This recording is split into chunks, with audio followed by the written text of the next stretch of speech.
Hey everyone, Wade and Ryan here, another NFL in London vodcast. We got the video going. And man, it's exciting. Three Preseason, we got weeks. 3 weeks week one today. done. 3 weeks today. Yep. Hard Knocks. You've been watching the Hard Knocks with the Bills. I just saw episode 2 is up. I haven't watched the second episode. Okay. I love how everyone complains about it. I feel like Hard Knocks every year is just everyone saying how boring it is unless it's your team. And Yeah. everyone's like, this is the most boring season. I'm like, this is fascinating to me. It's like the Bears Yeah. one last year. I kind of stopped watching. Yeah. So it almost and the problem is I think a lot of teams kind of do their own Hard Knocks now.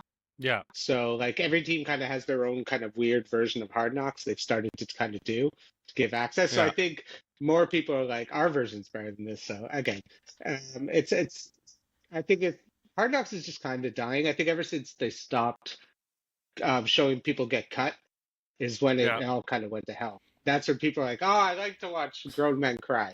So Yeah, this no, is that's a the best shame. part I about can't it. do that anymore. Yeah. Or have that like that Jets guy whose key didn't work on the door. Oh, yeah. They got rid of that. They got rid of the fun Yeah. stuff like that. But Yeah, it's too watered down now. You want to see the cries. You want to see a grown man cry and realize his dream is over. I mean, those are the kind of yeah, things, right? So, but it's yeah, it's we're always all good. bitter. We love to crush people. So I like this. I can't stay up till 9 o'clock on a Sunday, but it's on usually the next morning on HBO. So it's nice to be able to pick that off.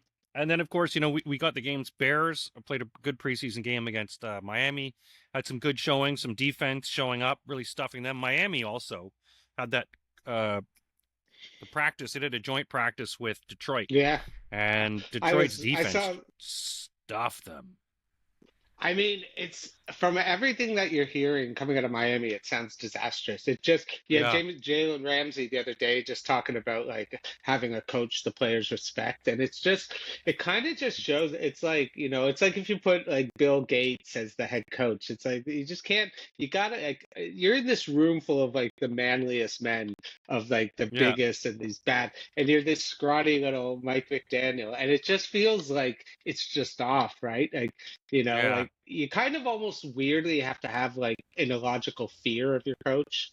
Yeah. Like people probably fear Tomlin, right? They fear Vrabel. Yeah. Oh God, Even yeah. like You can see it in his eyes. Andy Reid because he's a genius. Like he gives you that look, his mustache Yeah. furls, and you're in big trouble. And it just feels like Mike McDaniel. I think he's going to be the first coach fired. I think it's going to be disastrous. I think they trade Tyreek. And what happens to Tua if Mike McDaniel's go? Because the whole kind of offense is geared. It feels like they're just setting this whole team up to fail. Chop Robinson just got carted off. The defense is a mess. Everything coming out of Miami just sounds worse and worse by the day. I watched some of the highlights of them. It was Detroit just handed it to them all practice. Because it was literally their first team defense versus Miami's first team offense, and they just stuffed them. Like even the Bears, I mean, it was good. We had our red zone and defensive line. We were able to just really stuff it, do some takeaways. They would drive down the field, and we were able to stop them. And this is some of their top guys because Tua was playing against some of our just backups. So it does seem like because then what do you do? Because Miami is a rebuild again. When you thought you're going to do so much, you have these games you're putting up, and to your point, they just don't seem like McDaniels. It went like he was sort of like a genius kind of fluke. Billy Bean kind of guy, and then as you say, it's like, okay, well, what are you? Like you don't have the intensity. Okay. You're no Dan Campbell. And especially when you have the reputation now of being soft in December, right? When you need to be tough and hard. And I think that's sort of the way they're like, oh, and whatever in December, or oh, and this against the good team. So they beat up on the bad teams and they just get torched. And again, that's a coaching thing. And it's just the juju's off is all I have to say. Yeah. And I think if I was a betting man, I would bet the under on Miami's win total, which I think is like 8.5 maybe, or 7.5, and whatever it is. Yeah, I think it was 6.5. I think it was, but I think you're I right. don't think It doesn't. I think it's a bit higher. Really? Yeah. Weirdly. Yeah. So I would, whatever it is, bet, because I don't see this team winning more than 7 games. And 6, I think 6-11 feels right to them. Yeah, I think it's they going might to be be one of last those in the division. I think they're going to be last in the division. I would definitely think that. I think you and I talked about that, how we ranked our divisions, and I think we both had them coming in last because it just seems like there's so many things they've got to climb in the uphill battle to be able to do it. I mean, we get into because there's a lot of injuries we're seeing ground on the board, people getting injured, like, never good when it starts into the preseason and training camp. But it's good for the Bills. You guys signed James Cook, 4 years, 48 million, 30 million guaranteed. He wanted the kind of deal that Kyron Williams was getting. He wanted something because Kyron, I think, was like at 13 million a year. I think he wanted 15, but for Yeah. 448 with 30 guaranteed, it's a good deal for, I think, both sides. Final year of his rookie contract, and he's able to get this deal signed. Yeah, he was never going to get 15. Like, he was never getting 15. That was just never happening. Again, he's dynamic. The thing is about Buffalo, and the thing is that when you look at their and you look at their team, they lack superstars, and they lack like explosive players who can just kind of change the game.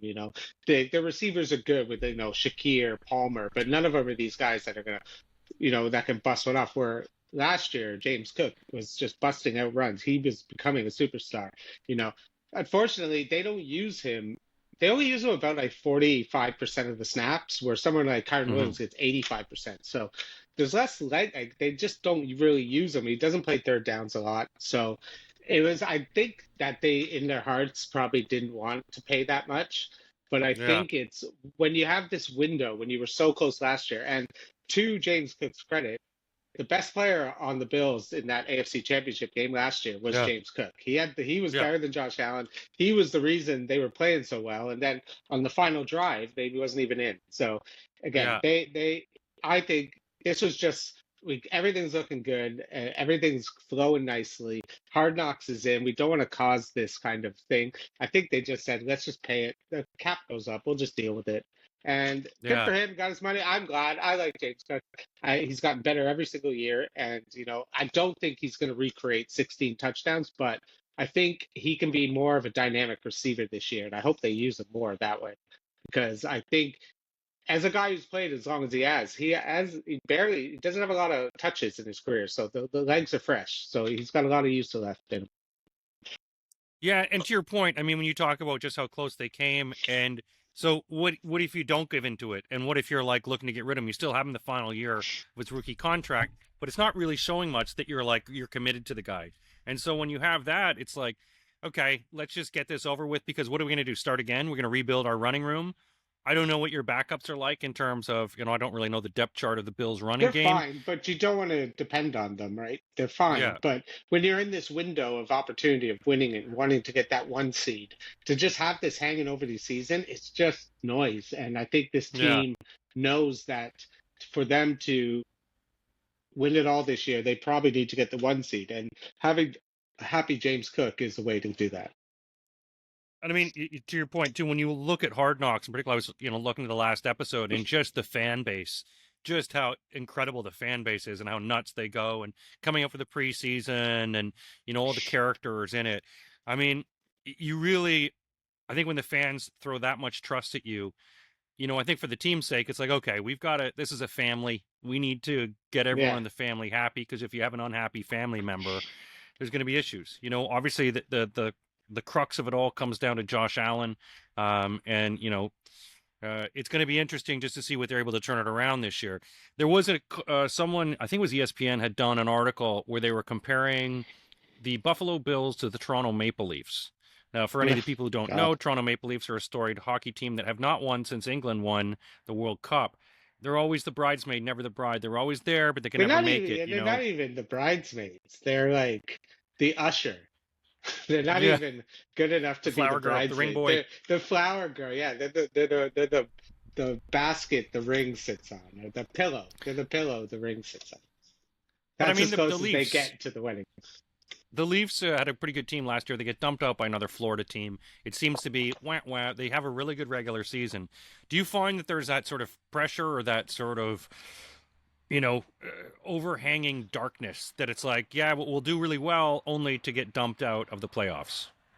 I mean, that's the problem when you have teams now that like this. You have the Chiefs, and it's not even like a Josh Allen. This is just a Chiefs problem. This is a Chiefs problem that 31 other teams have as well, that everyone's dealing with. Just kind of like the NHL with Florida, they just walk into this guys where they're just bigger and they play tougher and they're harder. And in the big moments, they show up. And I just think there's that there's always that thing hanging around Buffalo, with 13 seconds and 4 Super Bowl losses, and just like it's kind of like England in the World Cup, right? When they go Yeah. to the Euros, and except the men, not the women, but when it goes to the Euros, that pressure I think just gets so hold of them that Mm-hmm. it messes up, and it's just to me this is just another year where Buffalo's gonna, yeah, until they beat the Chiefs, this is what you're gonna be, the Maple Leafs pretty much. You're gonna be lots of What teams. What do you feel looking at your team? Because obviously you guys are pretty confident across the board. Where do you think your weaknesses lie in terms of the difficulties, the exposure factor that you guys might have in terms of this season? Well, again, I think the safeties are definitely a question because I think, yeah, the Bills for years had Hoyer and Hyde, so they just were always safe and they never got beat deep. And last year, with Cole Bishop being injured, Damar Hamlin playing, but Damar Hamlin's not really going to change games. He's kind of a liability out there a lot of times. Good story and Yeah. all, but he's Yeah. not a guy you want to. He's not a guy you want to depend on all the time. So to me, Buffalo's, and it's just to me, it's a Sean McDermott problem. They have all the pieces. They have everything. They were the great offense. Every single playoff time they play, the defense gives up 30 something points to Mahomes. Mahomes had one of his best games of his career last year in the AFC Championship. Couldn't throw a pass any of the other playoff games to anybody, and he could. But just as soon as they play Buffalo, the floodgates open, and I think it's a mental thing, and it's a Sean McDermott problem because if it happens again this year, I don't see how he keeps getting away with it. You know, Yeah. even Andy Reid got fired from Philly for not being able to get over the hump. So Yeah. But he seemed to get over it okay. yeah, he's recovered well. He had a nice second marriage. He did. And now we got week 2 of preseason. I mean, this is again with a lot of guys trying to make the cut, a lot of guys trying to show off. Not as many first team reps for a lot of guys. They're just trying to stay healthy. Anything that you're sort of looking into going into week Well, 2 for your team or for other teams? I mean, I think again, Shadura was kind of the story of week 1 in the preseason Yeah. where he kind of stepped in, had played really well. Again, Yep. we love to get excited. Like I remember a couple of years ago, Pittsburgh looked like the greatest team in the league. They just walked up and down Buffalo one day, and their defense looked Yeah. great, and and everyone was so excited. And then again, it means nothing. The preseason means nothing. I think the reps are good for guys like Shadura who need them. That to me is the only one that's kind of really interesting. Again, you have the Indianapolis one, with Richardson, and how Daniel Yeah. Jones is he going to be able to take over because he hasn't really, like, if I'm Indianapolis right now, I'm just going with Richardson, hoping he figures it out because Daniel Jones Yeah. hasn't really done anything to kind of take over. And to me, I want to see if Miami can get anything going because they're gonna have to try and get Yeah. that first offense going to see if what's the body language like on the sidelines. What's Mike Yeah. McDaniel? Does he look like a deer in the headlights in preseason? It's and what does that look like? So those to me are okay. My team, other teams, I think, I'd like to see is because with all the Bears stuff with Caleb Williams and all the memes of him not hitting the net or, something, is Ben Johnson going to let him loose for a half or not a half, like a Yeah. quarter of football? Because we haven't really seen him. We haven't seen the Ben Johnson and Caleb Williams party. It's like, I think it needs to be, or is he going to just unleash it week 1? What's that going to Yeah. be like? So to me, I think Caleb needs to get out there and have a couple good drives and maybe score a touchdown to kind of calm down the waters. Because I think a lot of people in Chicago are freaking out a bit. Just like, what's going to happen? It's like there's so much uncertainty with what Ben Johnson's going to bring. Yeah, no, I think we're all waiting for that. I mean, there was good signs, obviously, with the defense last week, and to me, just seeing some of the backups play above their heads. But again, yeah, to that point, you're just sort of like, okay, we're playing around, we're mixing the ball around, giving some reps around. But you want to see that one drive where it's like, yep, this is the play we set up, boom, boom, boom, boom, boom, and then it's a touchdown. Like you want to be able to see that they've got some sort of rhythm together and that they're gelling. And I don't know if I fully saw that. It looked like they were still sort of stretching out, little foggy. But yeah, I'd like to see a bit more of that as well. And maybe in week 2 we'll start seeing it. Usually week 3 nobody really plays except any guy who's on the bubble. Yeah, this feels like the week where now all the starters get a little bit of action. They get a couple series. Even in week 1, Joe Burrow went out there and played. Went Yeah, 9 of 10, just walked up and hit Jamar Chase. Like I think Cincinnati's really taking the poor starts seriously yeah, over the last couple of years. I think they're like 1-11 in their last yeah, 12 early games of the season, which is I think again I think they have Cleveland and like another easy game, like Carolina or sure, something to start the season. So they should be able to get. But to me, I think you're now seeing there's a different guy. We lost. Jordan Love played and he got hurt now, so he had a little bit of yeah, like ligament damage. So again, do you play your quarterback? What do you do? I think again, it's an impossible decision because do you just sit him out like Sean McVay always does? It's like we're not playing a second of it, or are the reps important? I think they are for a lot of teams. I think you want to come out week 1 looking your best. So I think we're yeah, going to see a lot more of the starting offenses out today. So I'm looking forward also to see a bit of Michael Penix, see what he can do yeah, for the full quarter. Maybe I want to see a little bit of Atlanta because again, he's still a mystery. So I'm excited. yeah. I think week 2 is going to be the fun one. There'll be some good stories. Yeah, I mean, JJ McCarthy as well. I think there were some signs Mhm. of him, but you're sort of like, okay, how is this actually going to turn out? Because, we talk about how difficult it is for guys to come back from like an ACL injury and how demonstrative they are in the first year. There's a lot of pressure on this kid, to be able to get it together because of the season that Sam Darnold was able to sling together last year. Um, and to your point, Indianapolis as well. Like Richardson sort of getting hurt. Is this going to be the Daniel Jones show? Is he going to be able to have it? Will Richardson just be a backup and we don't really hear from him after sort of a fiery first season? The other interesting thing, too, is I don't know if you saw, but Indianapolis released some of their signature food that they're doing, and it's a pretzel shaped like a horseshoe, but it literally looks like a piece of dog shit. I'll send you a picture of it. We'll put it up, but it's not Well, not a those very are good going to be sign for them. people are going to buy those just to toss them onto the field after Anthony Richardson interception. Sure, it's going to be the new dildos. And you probably get a good Yeah, the toss out of those things. WNBA They look like they would. dildos. Yeah, I mean that's the only reason I would watch a WNBA game.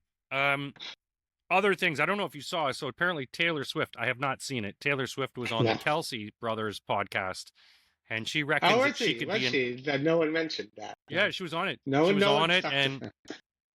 No, I know nobody she knows. So was. I know she was. she was going off how she figures with 16 months. In 16 months, she could be a certified NFL analyst. Which I don't think that's a really low bar, but apparently Travis was gushing about the fact that she knows all like the patterns, she knows like zone coverage, she knows like all these Well, different yeah. blitzes, she can I mean, identify those. I'm sure she can. Her boyfriend's Travis Kelsey. It's not like she's dating like, you know, some actor and she still knows what is too high safety zone coverage Yeah, and all that sort of stuff. It's like, okay, yeah. I bet you he knows a lot more about pop music than he did before he met you. yeah, So, I or mean, how like, to sure. Or offend. he knows a lot more Yeah, about the guitar. I mean, yeah, that Taylor is fans. fascinating. Fascinating. So Yeah, I mean, in 6 months I can dunk if I tried. yeah, So on a 5 foot net. on yeah, on a T-ball Yeah. stand. Let me ask you this too, because Terry McLaurin, this situation, it seems like Washington's sort of like an FU at this point. I mean, like he obviously doesn't want to, because if he misses practice, he forfeits money, right? Which you don't want to do. There is that thing is we've talked about it last week, but is he, the age of him as well? Does he just have to suck it up? Because it seems like no one wants to give him guaranteed money in a longer term contract at 31.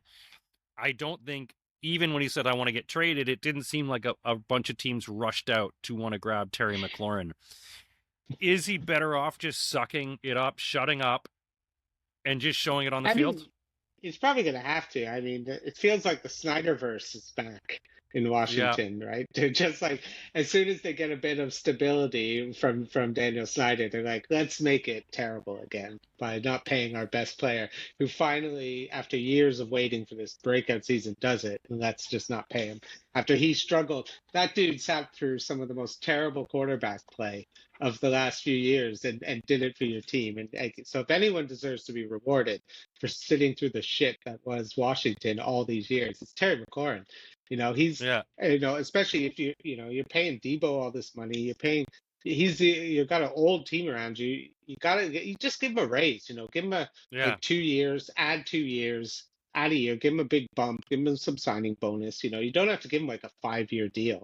I'm sure he Mm-hmm. understands that, 30. So to me, I'd be like, extend him for, 2 years with one of those, but like but just give him a little signing bonus, a little raise, make him happy. Because to me, it's like you don't want to lose the momentum of the year you had last year. Like, to me, I think that if any team's going to have a bit of a step back here, it's going to be Washington. I think they Yeah. were as because I think they just massively overachieved with that team, with that defense, Yeah.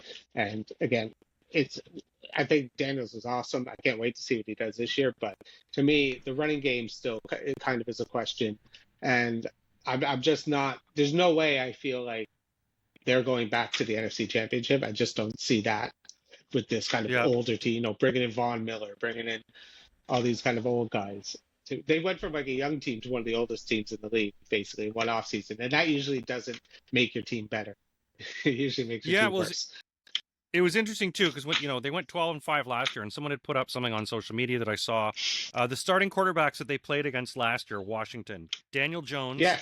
Andy Dalton, Caleb Williams, Daniel Jones again, Cooper Rush, Will Levis, Jake Hayner, Spencer Rattler, Kenny Pickett, Trey Lance, Deshaun Watson, and Joe Burrow. So I mean, when you look at I mean, like, that, come on. Like, of course you made the playoffs. Like, yeah, if you didn't make the playoffs with that, and I bet you a lot of those games are closer than you think, yeah, too, probably. So, again, I think this team, I don't, if anything, right, I would bet they're under. If we're going to do bets, I yeah, bet they're under this year. I just think, yeah, to me, it's like you need Terry McLaurin. If you lost him, yeah, who's catching the balls?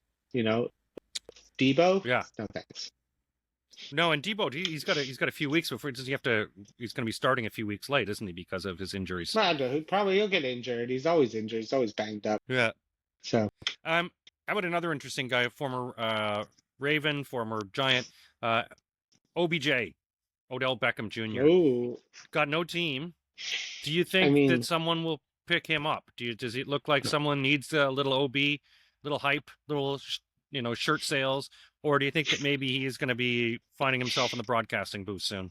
yeah, no, he's toast. He's done. I mean, even last year with Baltimore, was it with Baltimore? Was he with Baltimore last year? Yeah. Like, there was just nothing there. There was nothing there. I think too many injuries, too late, and I just don't see it. And I can't see him coming back. Like, even someone like Hopkins, who's about the Mm-hmm. same age, doing it. At least Hopkins had some production last year. He's now on Baltimore, so I just Yeah. don't see why anyone would. Like, unless he's like, what's he going to bring you that other guys could with less baggage? Yeah. Unless, I guess, if you want to, sell a couple tickets, sure. But I mean, I don't think anyone's that excited about OBJ coming on their team.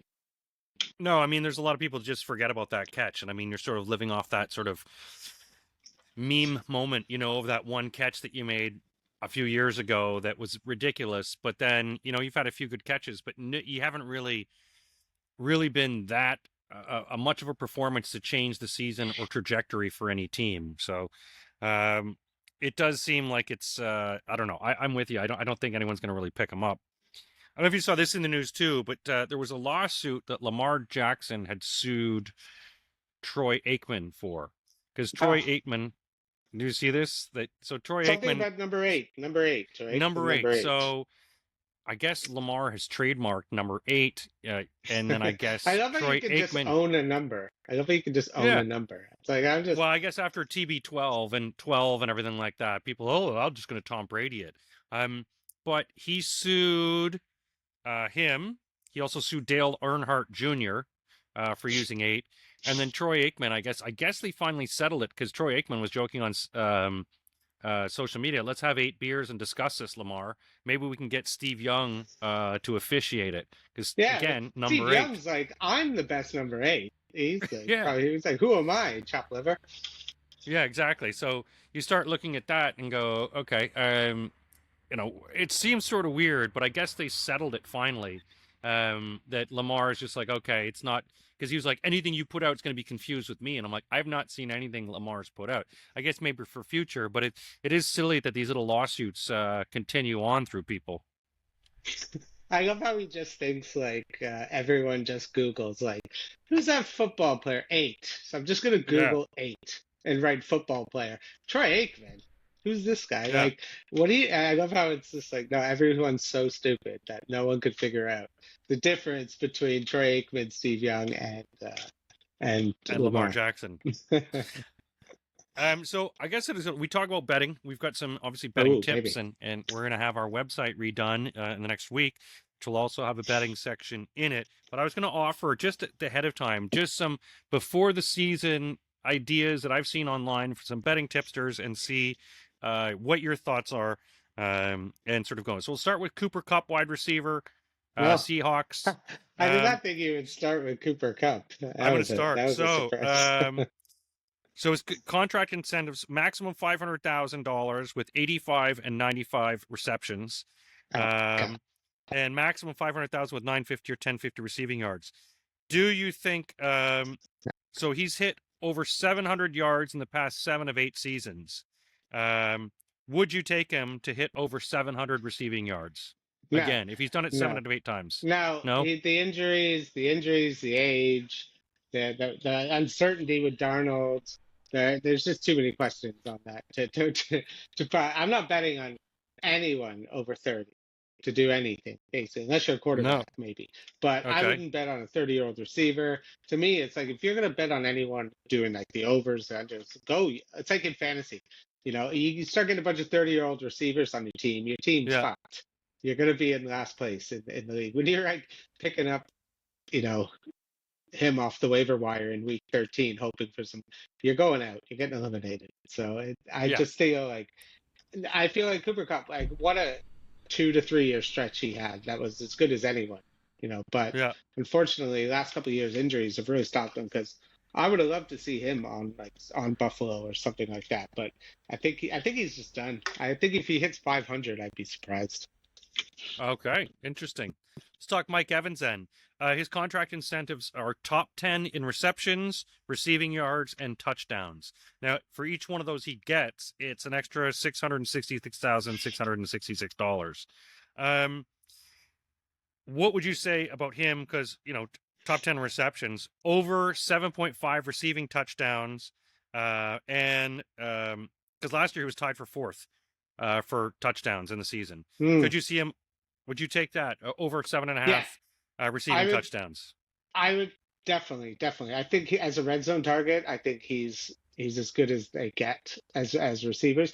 I think also he's been surprisingly healthy. He's stayed healthy. He's still quite dominant. Even again, there's this big push that there was last year to try and get him his 1,000 yards constantly. Yeah. That they really tried to do. They got it on that last game, just feeding him the ball.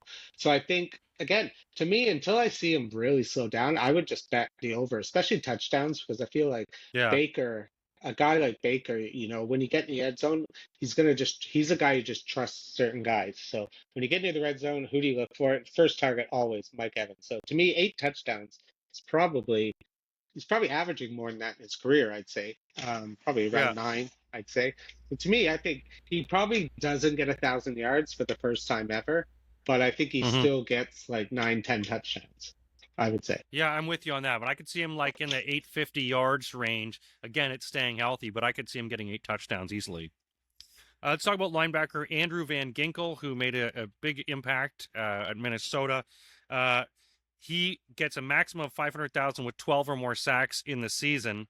He got 11.5 last year with career highs in and career highs in assisted tackles since joining the Vikings. Would you have him 12 sacks at 550? Would you see him having more sacks this year? Do you see him going over 12? because of Flores, and Flores is just a blitz psycho, and he just blitzes constantly. I mean, I don't see why not. I think Van Ginkel was awesome last year. He had that, he's getting pick sixes everywhere. I think he had that one against Rodgers in England. That was either last year or the year before.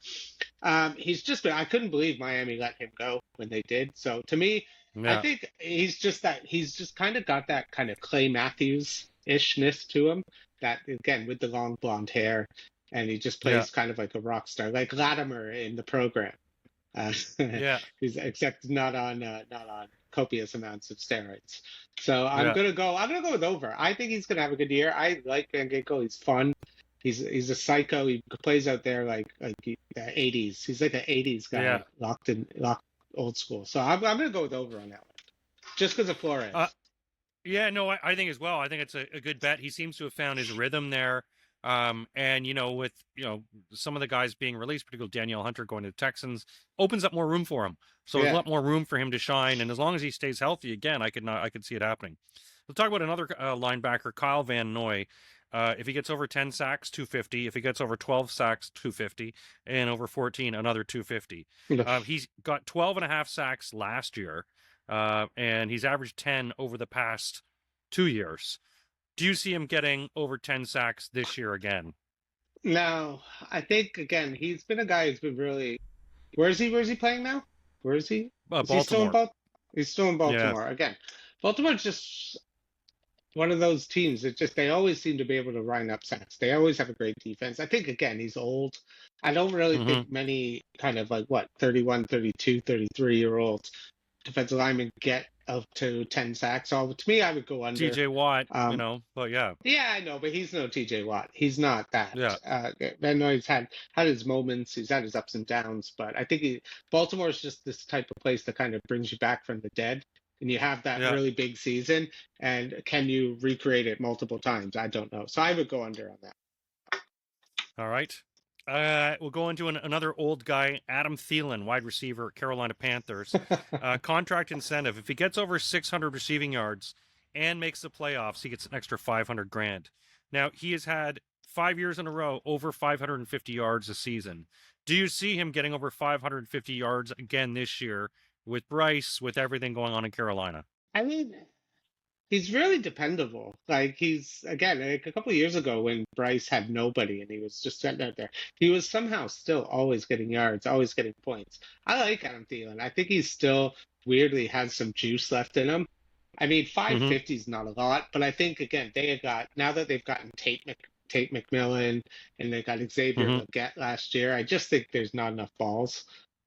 He's like what 34, 35 now. He must be getting up there. So I'm going to go with the under on that. I just think again, he's going to be very situational. To me, Adam Thielen's a really good red zone guy. Like you bring him in at the 10, he's solid. He's a solid red zone target. That's been kind of what he's been best at. So to me, I think he's going to be used mostly on third downs and that. So I would go under. I would actually go over it. I think he's going to have a good season. I think Carolina showed some signs of it. He's, again, to your point, dependable hands for Bryce. So when you find a guy that maybe not doesn't have the speed in his step, but he's got the steady hands, he knows how to push. He's physical. So I could see it happening. We got another wide receiver in Nico Collins. His contract incentives for this year are over 95 receptions, $250,000, over 1,460 receiving yards, another $250,000. Obviously, he's had some injuries, and with Stroud and the year that they had last year. What would you say about him getting? He's hit in 2023-24. He had 1,000 yards in just 12 games. What do you see about him hitting over 1,250 yards this year? Do you think it's possible? I would definitely do over. I think the fact that Diggs left, Tank Dell's had that injury, so is he going to be 100%? To me, Nico Collins was as good as anyone, especially getting deep. And the fact that Stroud just trusts him, he's their number one guy. Every week they're just pumping him the ball. If he stays healthy, sky's the limit with him. He's like a 1,500 yard guy. So to me, I think again over just because who else are they throwing it to? If I'm Stroud, like he's pretty much it. He's going to be the guy. So I go over on pretty much a lot of Yeah, Nico Collins stock. I think as well too. Yeah, I mean he is sort of depending on who else they have. I can see him again just being the guy that CJ trusts. He can get open. He still has some speed there, and as you're saying with Tank Dell, with the bust of Diggs, he's gonna be one of the top receivers to look at in that team. So I could see it happening. Kyler Murray, the Cardinals are being touted this year as being one of the best teams. A lot of people like them. Hmm. Hmm. So contract incentives for Kyler Murray, if he gets over 600 rushing yards and 6 rushing TDs, he gets an extra 750 grand. He's had 3 rushing TDs in the past couple seasons. Do you see him getting over 5 rushing TDs this year? It's hard because rushing touchdowns for quarterbacks are usually sneaks, big guys kind of sneaking it in, like Jalen Hurts, Josh Allen, those big guys. Even Lamar only gets like 5 or 6 a year, because Lamar doesn't sneak it in. He has to kind of break one. And I think Kyler Murray, with his injury history, is just not going to, when he gets inside the 5, he's not lowering his head and he's not making runs in. So I go under. I just don't think he's touchdown dependent. I think he's really good at getting the first down, but I think once they get inside the red zone, I think they just shut it down. I don't think he's going to put himself at risk anymore with stuff like that. He's been too banged up. So I'm going to go no. I'm going to go under on rushing, and he just hasn't been that dynamic of a runner the last few years. Like what you thought he would be when the first couple, when he was all running all over the place. He frustratingly doesn't run as much as he should when you want it to, because he's got a strong arm and he's ready. He wants to throw it. So, and with Marvin Harrison Jr. and Trey McBride kind of making it easier, and so I'm going to go under on that. Yeah, I'm with you on that one, especially the way that James Conner is kind of, a beast when it comes down to short yardage as well. And Kyler seems to have lost a lot of his confidence. When it used to be running in the open field and doing that stuff, you get hit a few times. It's like, yeah, I'm not going to do that again. So, again, it's just short yardage, sort of push kind of touchdowns. But, averaging only 3, you can't see the guy almost doubling that. I would go to another defensive player, Josh Hines Allen, who is a defensive end for Jacksonville. He had 17 and a half sacks in 23-24 season. And so the value at him is 12 sacks at plus 300. Do you see him getting over 12 sacks this year for Jacksonville? Yeah, I mean, I don't see why not. He's been great the last couple of years. He's their best edge rusher. I think, again, he's in that kind of consistent guys like the Danielle Hunters, those guys you just know every year is going to be double digits, but is it going to be 11, 12, 13, 14? I don't know. But to me, I just think he's in that perfect age now, the Max Crosby years, where they're just playing the best football. So to me, I think he's like a 14 sack guy almost every single year now for the next at least 3 to 4 years while he's in his prime. Yeah. So I would go over. No, I would take that as well. I think it's a really good value pick right there. Just over 12 sacks. I mean, again, you put these in a parlay together with some of the ones that you believe in, put some money down, and it's pretty good. I'll look at another guy, Jerry Jeudy, wide receiver.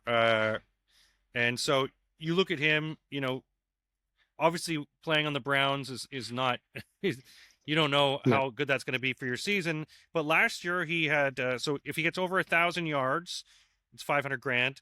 If he gets over 1,250 receiving yards, it's 875 grand. He had 1,000 last year. Actually, he had 1,250 last year on 90 receptions. Mostly a lot of that was Joe Flacco. Do you see him sort of being the QB1 in Cleveland? Do you see him beating 1,000 yards? That's at plus 125 if you bet on it.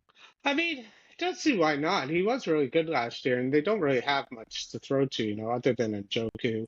Again, the problem is who's going to be throwing it. It's going to be Flacco one week. It's going to be, a Shador. Is it going to be Gabriel? Who knows? To me, it's. But I think of all the players last year, you saw of him. Every week he was popping. Like ever since Denver kind of traded him, he was a first-round pick. He did have that. Dude gets open, and that's kind of the key. He's always open. So to me, I would say, yeah, I don't see why not. I think he's their best playmaker. So why shouldn't he? Why shouldn't they feed it to him? Who else are they going to throw to? Yeah, no, I agree with you. I think with any quarterback that's playing on that team, Jeudy is a guy, the double J's is what you want to hit. I mean, he is the guy that is sort of the de facto guy for them. And he's the only one really with some wheels anymore. So I could see that as well. We'll end on the last one, and it's your man, Josh Allen. His contract incentive Over. this year, Over. 60% of snaps played and a Super Bowl win means he'll get Oh. 500 grand. So Bills winning it all is plus 600.